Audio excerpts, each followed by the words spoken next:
And hi, I'm here with Gamer Radio Zero special interview. I'm Mike Lasco, also known as Gamer Zero, and I'm here with Greg Yahn, who's the Director of Marketing for New Business Development at Wizards of the Coast. Greg, welcome to the show. Thank you very much.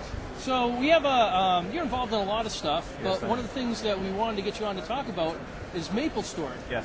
Now, I had Eric Olson, who is the site manager for MapleStory and Star Wars and some other things, on Gamer Radio Zero, the audio podcast, a few weeks back. Yes. And he gave us a little bit talk about MapleStory and about what was going on, but hopefully you can kind of fill us in with a little bit more. So why don't you just kind of tell us what MapleStory is all about? Sure thing. So MapleStory is an online role-playing game, an online MMO, akin to World of Warcraft in many ways, but very different.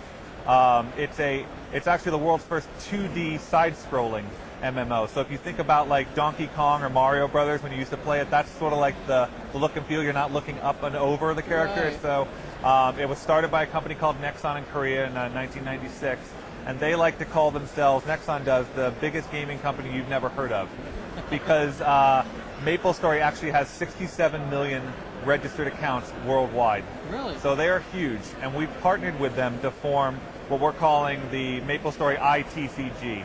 So this is an interactive game between the analog and digital world. It's a trading card game that enhances your online experience while providing you with a separate experience from a trading card game perspective. So ITCG? That's correct. So that's interactive trading card game? Correct, exactly. Okay. Or integrated, however you'd like Integrated? to do the I. Yes, exactly. So you guys aren't sure you're going to go with whatever works? It's whatever you'd like it to be. It's everything you'd like it to be. Absolutely. Okay, so how does this work? I mean, like in World of Warcraft and other games, you go out, you have a character, you level them out, you Correct. get loot, you Yes. increase your character, you get items. How is this different? So it's very similar to that way. I mean, you are battling monsters, you're leveling up, gaining experience. The different thing is it's a different revenue model than MapleStory online game. It's free to play. Download the game off the internet. Free to play. So there's no monthly subscription at all, correct. like World of Warcraft or any of those other Absolutely games? zero. Okay. The way they make money is on what they call microtransactions. So you can buy items to accessorize your character, or you buy weapons that are going to make your character more competitive in the game. That's the way it works. And that aspect, the microtransaction, is what we are trying to take into the trading card game world. So the trading card games, each booster of the trading card game will have a code, at least one code in each pack that will be redeemable online for a lot of exclusive items. So pets that you walk around with in the virtual world, artifacts which when combined provide really cool items that you can only get through the trading card game, and then some very rare codes are actually going to provide quests. So you take these codes, you go online, you download them, and it's going to provide you with a series of tasks that you need to fulfill. When you fulfill those tasks, you then will get a reward, a very high-level reward that you can choose from. And again, these items are exclusive. The only way you can get them is through the trading card game. Okay, so so you do have like a regular sort of MMO, only it's 2D platform. Correct. But it has the basic idea of an MMO, and Correct. you can kind of do your stuff. Yes. And then if you want to kind of enhance your character and enhance your experience, getting pets or new weapons or some new items or these artifacts, yes.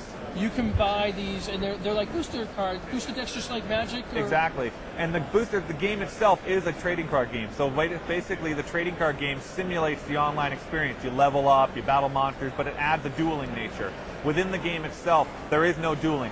If you had a character in the game, I would not be battling you in the game. I would be working with you to battle monsters. So it's more cooperative against the environment. The online game. But in the trading card game, you would have a character, and I would have a character, and I would be battling you. I would be summoning monsters, I would be using spells, getting artifacts, and trying to reduce your hit points within the game. So the game adds a little bit of a dueling nature that's not present. So the aspect of the game, the way the game is played, is very similar to the way you would play it online.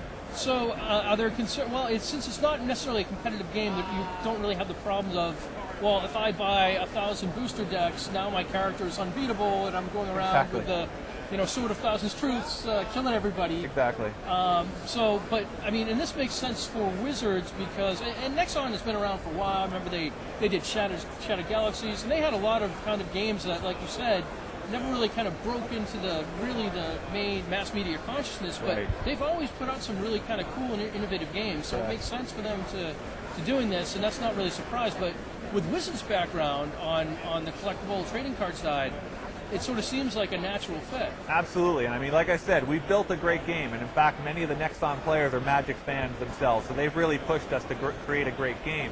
So there's a separate game that a TCG fan would really like to buy, but it's also got this enhanced experience for MapleStory fans. Right. So it's really, really great. We're hoping to bring in a lot of new fans this way. We know a lot of younger consumers in particular are going online to play to game. And so if you're getting perhaps tired of, the Pokemons or the Yu-Gi-Ohs and looking for a different kind of experience, this is going to give you a trading card game feel that you're used to, but it's also going to give you a link into this great online world. And so therefore that's the interactive nature of it. So when your friends are around, you can play them in the trading card game. Exactly. And then when they're not, you can hop online, put in your codes, and take advantage of some of that other stuff. Absolutely. Sounds kind of fun. Yeah. So the next question is when? So the products will actually release November 6th. There's going to be a starter version. There's going to be a starter and a booster. And the great thing about the starter is it's $9.99. It's got 43 cards in there, enough that 2 people can get started. It has 2 codes in it. And the great thing about it is that it's actually got a CD that will download, that has the game client on it. So really? If you went online right now and tried to download the client, depending on your modem speed, it can be a long task. This game will enable you to download the client in a matter of minutes. Okay. And it also gives you a demo of the trading card game. itself. So you get the starter decks, which allows 2 people to play. Correct. And you get the CD for the game. Correct. And it's all for, you said $9.99? $9.99, and within there's also a booster, so if you're not familiar with trading card games, it provides you with a booster and it makes you say, hey, I got to go out and get more of these boosters. Within each booster is $3.99. Within each booster is at least one code card. Okay. And then 8 other cards in it. And that is sort of similar to kind of what the pricing is for Magic and That's other. pretty typical for what you're going to see, yes. Oh, that doesn't sound too bad at all. Yeah, it's pretty good. And so November 6th, there's going to be anything with online stuff, but the game's already on and playable right now. The game is already online and playable. You can log on right now. Now, where's that? Do you know? Is that at maplestory.com? It's maplestory.nexon.net. maplestory.nexon.net, and you can go there and check it out. That's and November 6th is when it comes out. Absolutely. Okay, Greg Yahn, thank you very much for being on Game Radio Zer0. Absolutely, thank you.